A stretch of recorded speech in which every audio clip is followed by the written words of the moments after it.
Alright, so today what I'm going to be doing is showing a basic example of how I edit my photos. And to do this, I'm going to use an old photo I took of one of my friends. His name is Jacob Cast. And I took this while we were hanging out at the skate park together one day. And as you can see, the original image here is quite a bit underexposed. So what I'm going to do to correct that is first, I'm going to choose, and just so you know, I am using GIMP photo editor here. So don't confuse this with Photoshop or Lightroom or any other photo editor such as that. But what I'm going to do is I'm going to choose, in GIMP, I'm going to choose my path selector here. And I'm going to use it to just outline my subject. And in this case, his umbrella. I'm just going to keep placing dots until everything is outlined.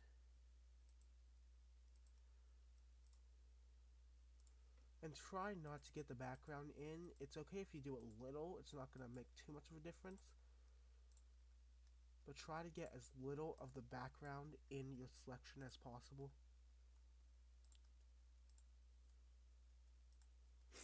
And then we're going to go to select, and we're going to click from path. And that's going to select everything that I just highlighted with my path edit, with my path selector.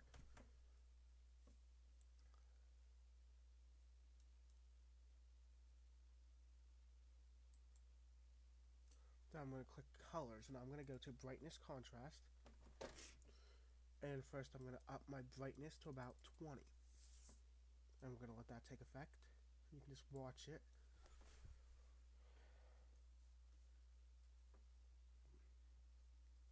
Now, as you might notice, as it's brightening it up, while it's brightening it up, it also really brings down the contrast of the image and kind of makes everything look a little gray. So what we're going to do to fix that is the contrast here. We're going to bring it up to match how high I put the brightness. So if your brightness is at 20, put your contrast at 20. And take a look at how that affects the image. And you might have to put your brightness a little higher, or you might have to put your contrast a little higher than your brightness. It all depends on how it affects your image. In this case, I think I might want to bring up both even a little more to really make them pop out from the background, which, as you can see, is really, really dark and underexposed, just like my subject was, and still is a little. So I'm going to bring it up to around 50 on both brightness and contrast.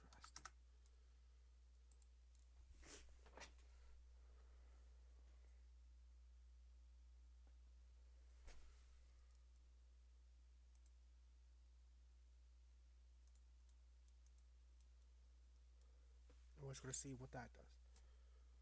Alright, so you can see the difference there. But now, while that may have fixed my, for the most part, that may have fixed my underexposed problem, I don't think that my subject really sticks out from my background enough. So what I'm going to do is I'm once again going to select my path selector. But this time I'm going to select all of my background. Everything except for my subject. I'm going to do that by just going like this. Go down here.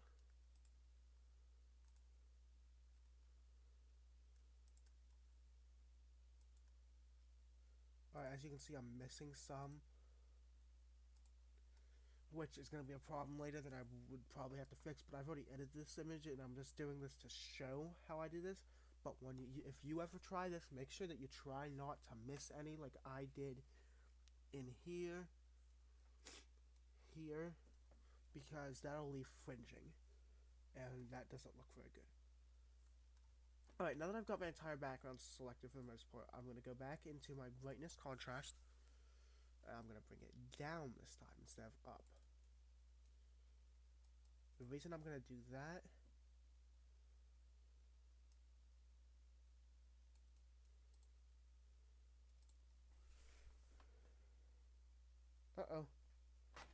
it seems I forgot to change my path from a path to a selection, and because of that, it put the effects on my entire image instead of just the area I wanted to.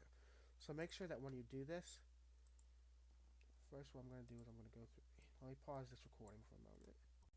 Alrighty, now back to my recording. Now what I forgot to do last time is to click select and click from path, which is going to select everything that I highlighted with my path there. And now when I go to colors and I go to brightness plus contrast and I drag it down, it's only going to apply those changes to what I have selected, which is my background. We're going to click OK.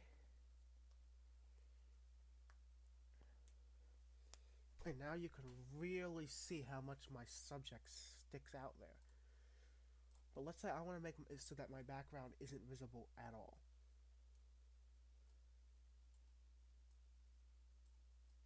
Just drag these down as far as they can go and click OK. And that really just completely erases my background. And then we're going to click select, none. And as you can see, you can hardly tell, you can't really tell that the background's there at all. It's just my subject. So because of that, he really just sticks out. And I could really just put anything back here that I wanted if I wanted to add something back here, which I'm not going to right now, but you could. So that's just a basic example of how I edit a photo, especially if it's underexposed, because you really just want your subject to pop out from your background and you don't want them to blend together. Which usually I try to do that by using a very wide aperture on my lens, but with the lens that I'm shooting with lately, which is my 18 to 55mm kit lens, it doesn't have a very wide aperture. I think it only goes up to about 4.8. So I can't really get that blurred out background from the low different field, so I have to try and tone down my background in post-processing like I did here. This isn't really the way I usually would have done it. I probably would have done it in other ways, so this is just a basic way to do it. That's a lot easier. Let me see if I can find another version of that photo. Not that one. My brother was messing with that. I don't think I have my other edited version of the photo on here. I do believe it's in my Google Photos account, but my internet's not currently working properly, so I'm not going to be able to show you that. But as you can see, this is just a really easy and